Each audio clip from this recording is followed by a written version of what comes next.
Oi, pessoal, tudo bem? Que maravilha, que honra, santa gratidão. Estamos aqui de volta com a Prosa com o Bertaglia para nós conversarmos sobre temas diversos, temas atuais que nós acabamos explorando aqui na Prosa com o Bertaglia. E hoje nós estamos trazendo uma pessoa fantástica, um grande amigo meu, conheço há muito tempo, né? E nós vamos falar sobre caminhão cegonha, desafios do pequeno transportador. Olha que tema interessante e diferente. Eu duvido que tem muita gente que fale sobre caminhão cegonha nas suas prosas por aí. Eu tenho um amigo que trabalha com caminhão cegonha, ele tem caminhões, né, e presta serviços aí para grandes transportadoras. E é de nosso conhecimento que existem, não é, diversos tipos de caminhões e carretas que realizam o transporte de vários tipos de produto aí pelas nossas rodovias, circulando pelas nossas estradas.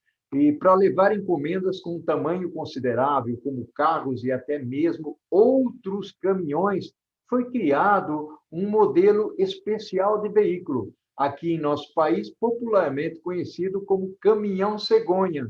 E como eu sou um sujeito curioso, eu fui pesquisar em outros lugares, porque eu lembro quando viajava pela América Latina, que o pessoal falava muito do caminhão cegonha, né, que é em espanhol, e também no inglês, que é Stork Truck.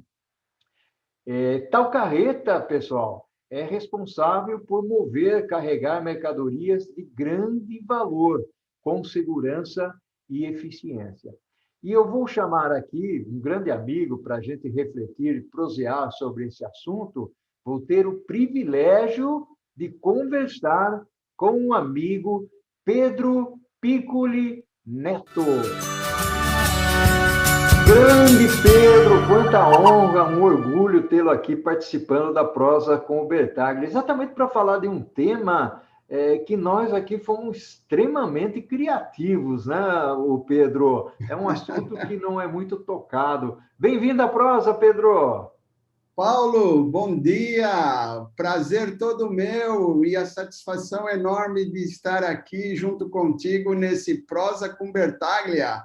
Que honra a minha! Tudo bom, Paulo? Tudo bem, Pedro, que bacana. Pedro, direto ao assunto aí para falar desse mundo, né, do caminhão Aham, cegonha que a gente vê circulando aí pelas estradas brasileiras, né, Pedro? Fala um pouquinho aham. do mercado, o Pedro, desse transporte aí, que é um transporte importante, Sem circulando aí com dúvida. carros e caminhões, né?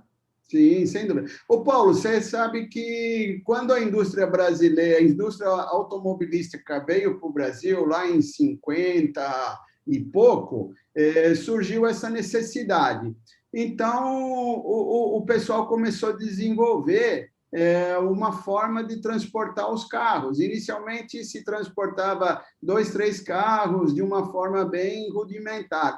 Mas aí o negócio foi crescendo, a indústria automobilística foi se firmando, várias indústrias acabaram vindo nessa década de 60 para o Brasil, então surgiu aí os motoristas transportadores de carros. E os caminhões, naquela época, já aqueles fenemês, né? Hoje nós temos Volvo, Scania, caminhões aí ultramodernos e carretas totalmente preparadas e seguras. Hoje se transporta entre 11 e 12 carros. Então surgiu toda essa necessidade e de lá para cá houve uma questão aí, o uso da tecnologia para realmente melhorar e avançar esse transporte aí. E por que cegonha? É porque lá no começo o carro era como se fosse aquele bebê, o sonho de todo brasileiro. Então tinha que transportar aquilo com qualidade, com segurança,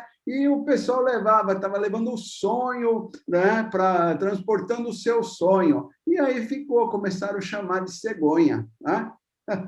Olha que Acho que bacana, Pedro. é Muito, bem muito isso bacana. aí. Pedro, diz uma coisa para mim. Eu estou vendo aí essa figura que você está usando aí. Se não me falha aqui a memória, é um caminhão Volvo, né? Um Isso, Globetrotter da Volvo. É muito isso, bacana. Tá? E você falou aí que esses caminhões, né, ultramodernos, eles transportam 10 a 12 veículos, né, Pedro? isso.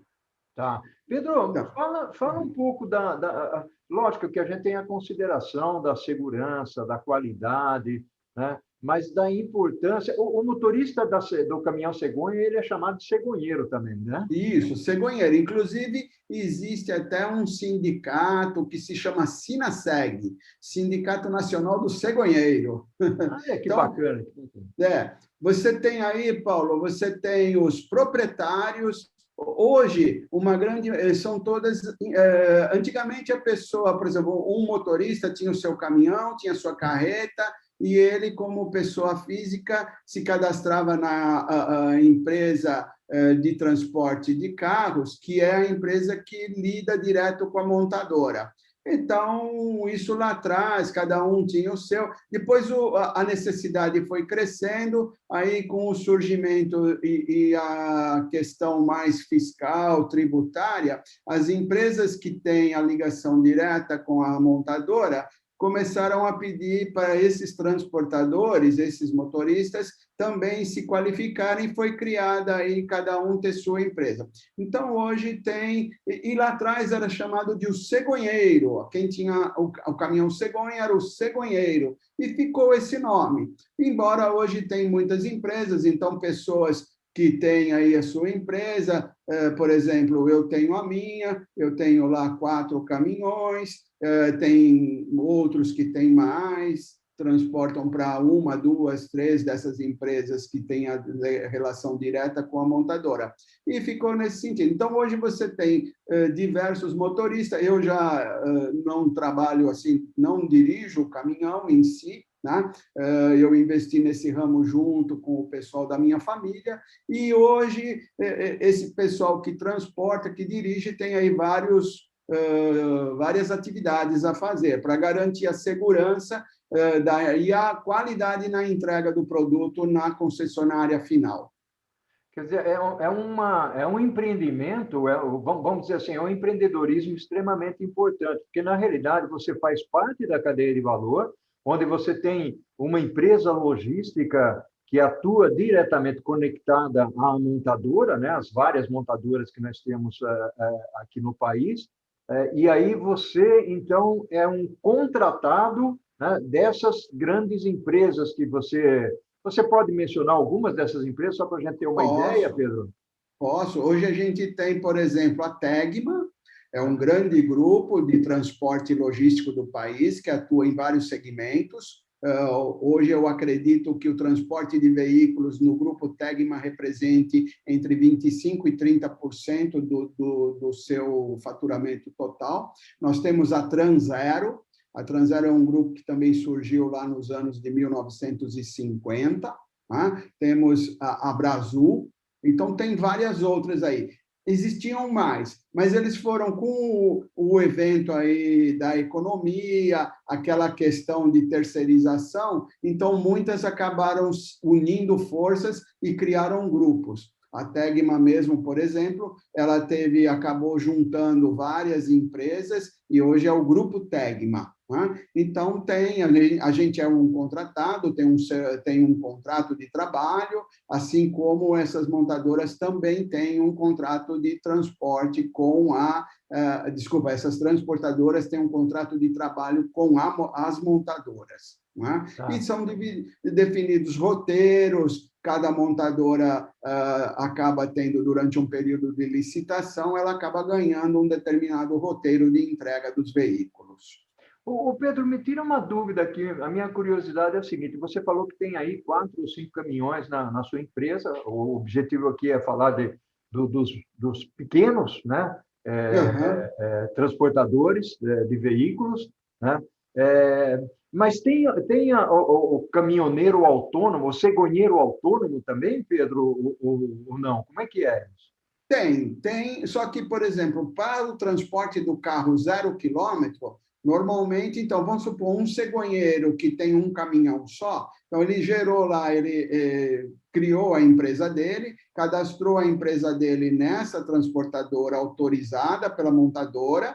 Então, digamos assim, ele é um autônomo, mas dentro da transportadora de carro 0 km, todo mundo tem que ter a sua empresa, seu CNPJ. não existe uma pessoa física a mais, ok? Existem autônomos que fazem transportes de outras, digamos, de carro usado, transporte, tem, por exemplo, essas empresas que vão, por exemplo, ao sul e compram vários carros usados, seminovos, e precisam trazer para São Paulo, levar para outros grandes centros urbanos, onde, digamos, as lojas que vendem carros seminovos e usados vão fazer a venda. Então, tem esse pessoal também que trabalha direto com essas empresas, ok? Pedro, uma outra curiosidade aqui.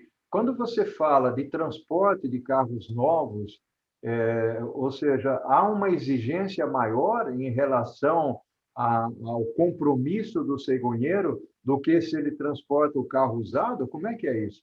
Ah, com certeza, Paulo, porque existe um tempo de entrega, um prazo. Então, a montadora, quando ela vende o carro, ela vai entregar para a concessionária. Então, o trabalho da transportadora é levar o carro da montadora até a concessionária, tem um prazo de entrega, porque você sabe, o brasileiro gosta muito de carro.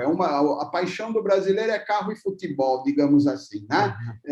Então, na verdade, quando a pessoa compra um carro, ela não vê a hora do carro zero chegar na concessionária e ela ir lá pegar, né? Em grande parte, a concessionária tem um estoque, mas muitos modelos ela não estoca, devido ao alto valor, principalmente os carros importados, tudo mais. Então, a pessoa fica sempre, o meu carro já chegou? Como é que está? Quando chega? Então, tem um prazo de entrega. Além do prazo de entrega, tem toda uma exigência de segurança. Você sabe que, apesar das estradas brasileiras terem melhorado muito, ainda existe muita dificuldade para você transportar por aí. Os grandes centros, os grandes estados têm estradas boas, mas aí para o Nordeste, para o Centro-Oeste, região Norte, você tem grandes dificuldades, as estradas não têm uma manutenção tão grande, então isso causa problemas. Se a pessoa não for bem treinada, não souber, não for um motorista experiente, que sabe o que ele está transportando, ele pode sofrer avarias, causar avarias nos veículos. E isso é uma situação que, apesar de ter seguro, mas aumenta o custo de frete, aumenta o custo de reposição, e tudo isso, né, Paulo, no final, onde cai no consumidor. Não é?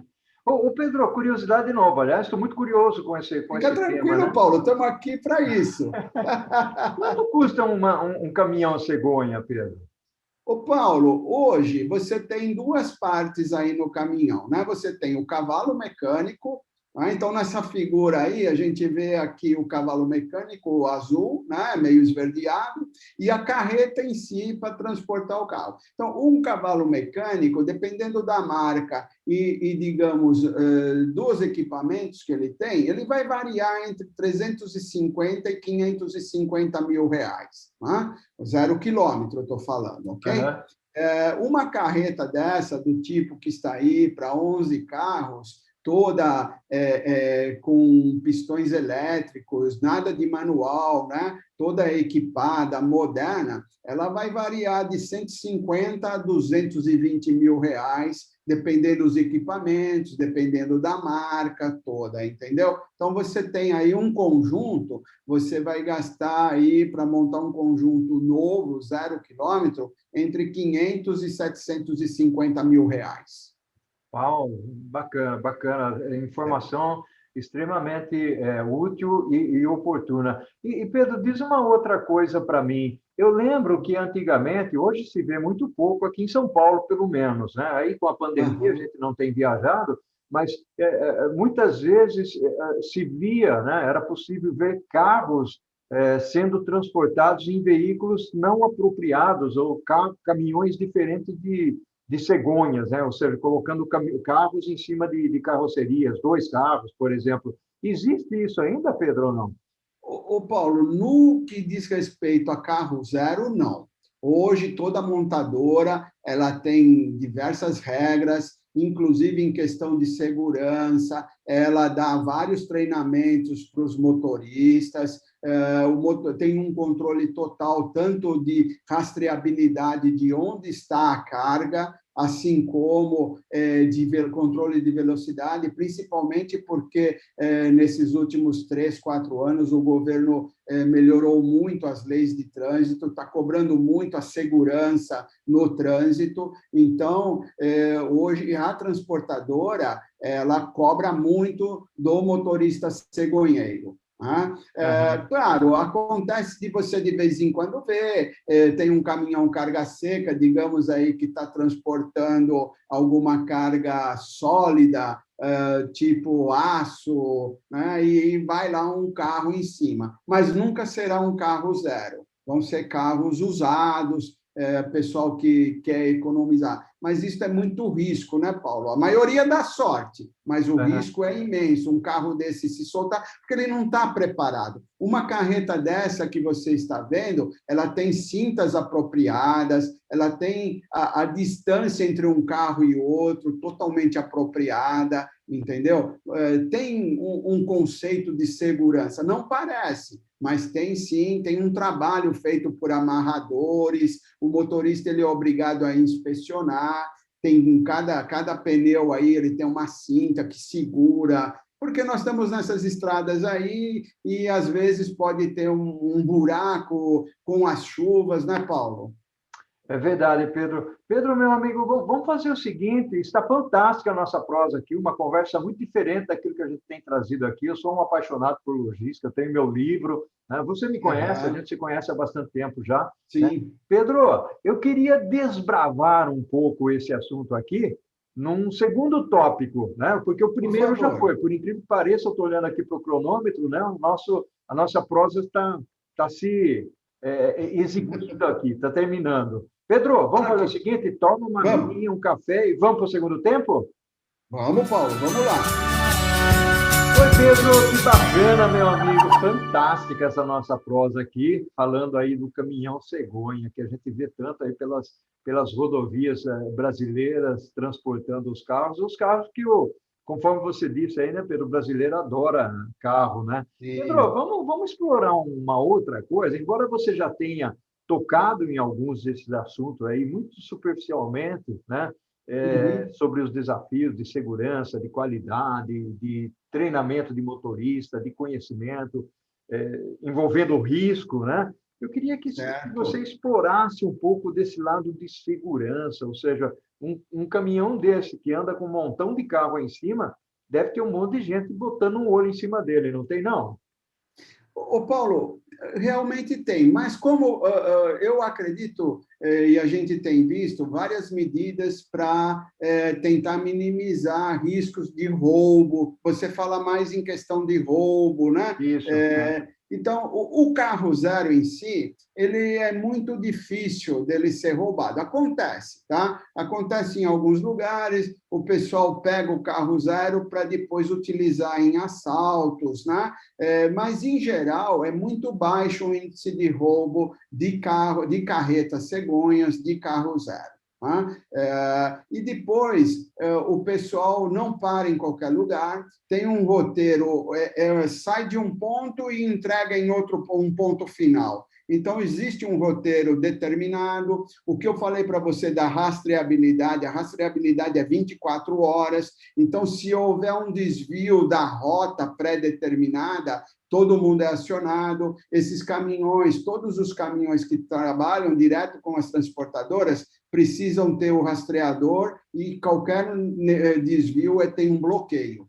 Então, nesse quesito, tem uma segurança muito forte e é vigilância 24 horas por dia, entendeu? Pedro, me tira uma outra dúvida aqui. Quando você fala de rastreabilidade do carro, logicamente ele sai da fábrica já com a identificação da rastreabilidade, utilizando software, sistemas, aplicativos da própria montadora ou da transportadora, tipo a Tegma, e você tem lá uma parte do aplicativo que também controla essa rastreabilidade. Como é que é isso, Pedro? Então, existem, de uns 5 anos para cá, essas startups desenvolveram produtos, software, que vem embarcado, tem um produto, a empresa transportadora ligada à montadora, pede, todos os caminhões têm, então tem um controle no caminhão, inclusive a empresa que coloca isso, nem o motorista sabe onde está isso. Então, é um rastreador, como você hoje, muitas empresas colocam um rastreador no carro, no nosso carro, certo? Então, o caminhão tem isso. Por exemplo, eu, como proprietário, eu tenho um acesso, eu tenho um usuário no software desse equipamento de rastreabilidade, consigo saber a cada 2 minutos onde meu caminhão está, que velocidade que ele está andando. Então, se há algum problema, eu tenho contato com o motorista, aviso, e ele e vice-versa. Então, as transportadoras ligadas às montadoras, elas têm uma equipe de rastreamento que fica 24 horas rastreando. Então, tem lá qualquer problema, qualquer acidente, eles quase que imediatamente ficam sabendo. E se houver, como eu te falei agora há pouco, houve um desvio de rota, o caminhão o pessoal que rastreia já está sabendo e se comunica com o motorista. Se eles não tiverem resposta, eles vão travar esse caminhão, bloquear, até que ele devagarzinho vai diminuindo a velocidade e chega a parar. Né? Entendi, entendi. Uma outra questão, Pedro, desculpa, estou fazendo tanta pergunta para você. Tranquilo, estamos aqui para isso, Paulo. É uma prosa cheia de curiosidades aqui, Pedro. Sim. Um outro ponto que às vezes eu vejo, né, aqui, eu moro aqui no interior, cidadezinha de Itatiba, então tem aqui a Ford, a Fiat, né, tinha a Chevrolet, mas a concessionária da Chevrolet fechou, né? Então, um dos pontos aqui, e que talvez preocupa, é que nós estamos... E aí eu não falo Itatiba, porque Itatiba é pequenininha, mas eu vejo os caminhões descarregando, eles param, né, numa rua larga que tem para poder descarregar o caminhão. Mas como é que fica isso nos grandes centros, né? Porque quando você fala de montadora, ok, tem lá o pátio da montadora, tem espaço suficiente para carregar o caminhão. Mas quando esses caminhões vão para as concessionárias dos grandes centros, tipo São Paulo, Campinas, São Bernardo do Campo, Santos, tal, como é que se vira em relação à descarga do veículo? Vai para um lugar onde é mais livre ou atrapalha o trânsito mesmo? Como é que você vê isso? Em geral, Paulo, nos grandes centros, existem as regras, certo? Então, em determinados locais, bairros, você só pode descarregar, por exemplo, entre 10 da noite e 5 da manhã, coisa desse tipo. Então, dependendo do bairro, dependendo do espaço e da localização da concessionária, os carros são guardados, por exemplo, no pátio da transportadora. A Tegma, a Tranzero, a Abrazul, que estão localizadas, digamos que o grande centro de distribuição deles estão localizados aqui em São Bernardo e São José dos Campos, eles têm pátios, onde eles armazenam esses veículos que vêm, por exemplo, a Ford lá em Camaçari, agora ela fechou a unidade, a Ford acabou saindo daqui do país. Isso, infelizmente, né, uma perda grande, mas, por exemplo, a Fiat, que está em Betim, a Hyundai, que tem uma montadora lá na área do Mato Grosso, em Anápolis, se não me engano, então, a própria GM em Gravataí. Então, esses carros são trazidos pelos cegonheiros. Quando vai para um grande centro urbano, eles chegam, são armazenados no pátio das transportadoras e elas têm veículos menores que transportam 4, 5 carros que levam esses carros para esses locais onde não é permitido ou não se consegue entrar com uma carreta desse porte, desse tamanho. Tá? Onde é permitido, onde tem possibilidade de se entrar, se manobrar uma carreta desse tamanho, aí o cegonheiro tem que seguir os horários. Tá? Então, tem os horários pré-determinados. É como hoje tem aqui no grande centro de São Paulo, os caminhões para descarregar no CEAGESP, então ele tem um determinado horário e tudo mais, apesar que no CEAGESP existe um local específico. Mas, por exemplo, você vai numa concessionária em Pinheiros, então uma carreta ela não consegue chegar na porta da concessionária. Então, ou ela vai obedecer a um horário, tem concessionárias, desculpa, que só permitem descarga no horário noturno. Né? E a própria transportadora já prepara o roteiro e esse motorista já está sabendo o que ele vai fazer, o horário que ele tem que ir para entregar o veículo. Tá. E com relação a carros importados, é a mesma coisa? Ou seja, descarrega do navio, né? Porque a maioria dos carros vem por navio, né? E aí Correto. carrega a cegonheira e é transportado. Usa o mesmo critério aí. O mesmo critério. Vem, por exemplo, o navio vem lá com 3, 5 mil carros, faz todo o trabalho de internalização do veículo lá. Normalmente, esses carros chegam... Antigamente, alguns chegavam lá no Rio Grande, no Porto de Rio Grande, no Rio Grande do Sul. Hoje, a maioria chega tudo em Vitória, né, no Espírito Santo. Então, tem todo um processo lá de internalização desses carros. Tem um pátio, os carros são armazenados lá e depois são distribuídos para cada transportadora ligada às montadoras. Cada uma, de acordo com a licitação que a montadora fez, ela tem lá o seu percentual para transportar dos carros, então são distribuídos de acordo com esse percentual e as montadoras, então, têm lá os seus carreteiros cegonheiros aguardando a liberação dos veículos para transportar para as devidas concessionárias. Segue o mesmo padrão, o mesmo procedimento. E seguramente nós tivemos aí um problema social durante essa pandemia, e até mesmo agora com o fechamento da Ford, apesar que isso não se traduziu em números ainda, né? Porque ainda existem veículos para transportar, mas nós vamos ter ociosidade de veículo no mercado, né, Pedro? Na verdade, Paulo, o que acontece vai diminuir um pouco o aproveitamento. Então, a Ford está em Camaçari, né? Tem Ford em São Bernardo, mas já fechou há algum tempo mais passado, né?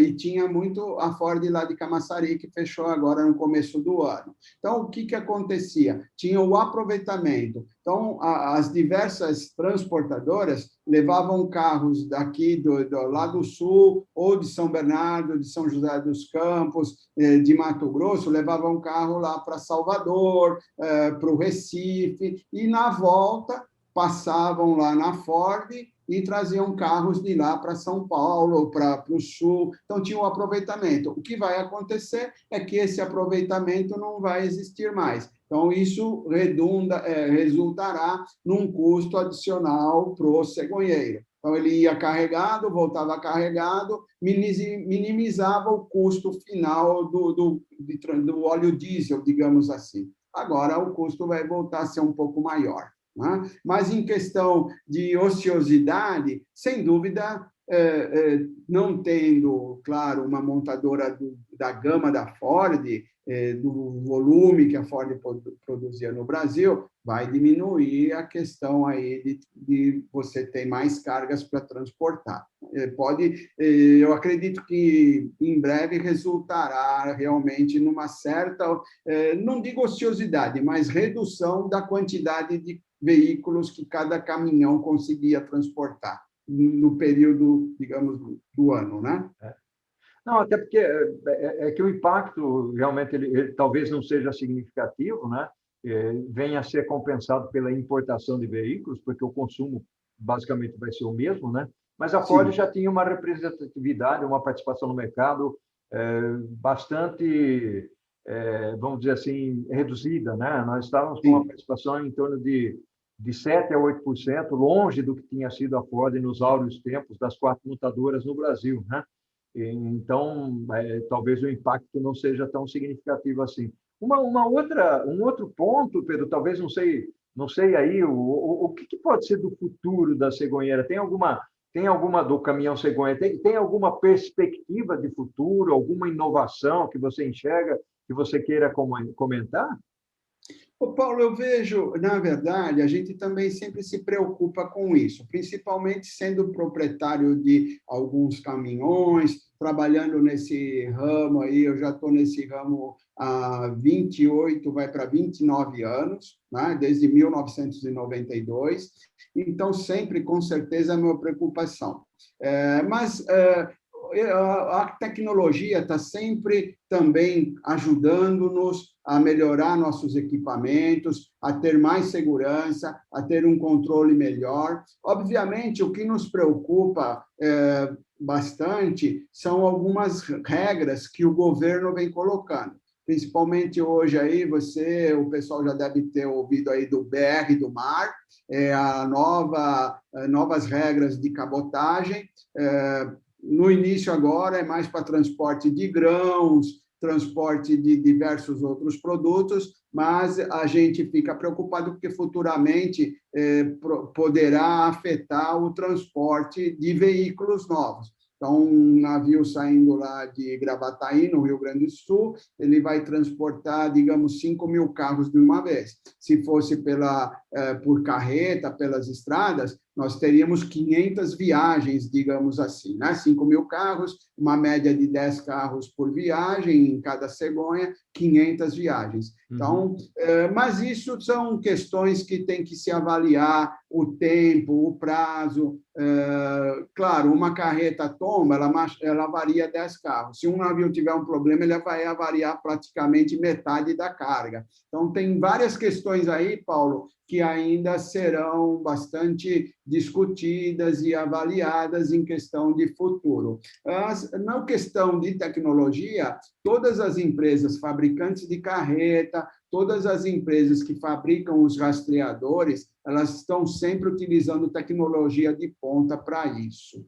Ok. Não, é interessante o que você está falando, porque são alternativas de modais de transporte, né? Ou seja, o Brasil usa muito pouco isso, né? Ou seja, você usar o rodoviário, a cabotagem, mesmo o trem, né? No Brasil, o trem muito mais para agronegócio e para minério, né? Mas a gente sabe que nos grandes países existem. Quando você fala que você transporta lá de Camaçari para São Paulo, por exemplo, ou de Gravataí lá para o norte, né? O Brasil utiliza-se de carretas, né? Que é uma opção bastante forte, mas o próprio relevo do país, né? Ele poderia eventualmente até reduzir os custos, né, existentes transportando por trem ou por cabotagem. Mas legal, Pedro. Meu amigo, eu vou dizer para você o seguinte: eu falei que o segundo tempo passava mais rápido, né?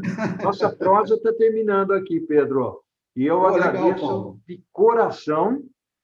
Agradeço de coração aí a sua participação, tá? Eu que agradeço essa oportunidade. É pena que é tão rápido, passa tão rápido, né, Paulo? Mas fique à vontade, qualquer outra oportunidade que quiser conversar, quiser fazer uma nova prosa comigo para outras questões aí desse transporte de carros, esse transporte das cegonheiras, fique à vontade. Foi um prazer enorme de participar aqui, poder contribuir, passar mais informações aí para as pessoas que te assistem sempre aí. Você tem contribuído com inúmeros assuntos, trazendo conhecimento para todos nós aí. Eu que tenho que te agradecer aí por tudo que você faz.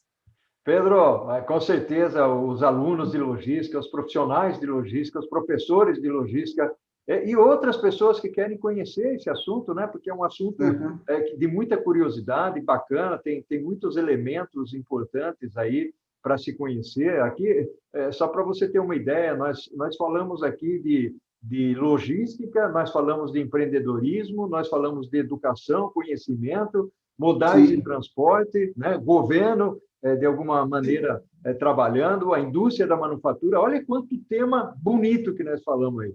Pedro, bacana mesmo. Eu que te agradeço, Paulo. Você, meu amigo. Tudo muito de bom. Né? Admiração enorme pelo amigo Pedro. Né? Há muito tempo a gente se conhece. Tudo de bom, ao infinito e além, Pedro. Amém.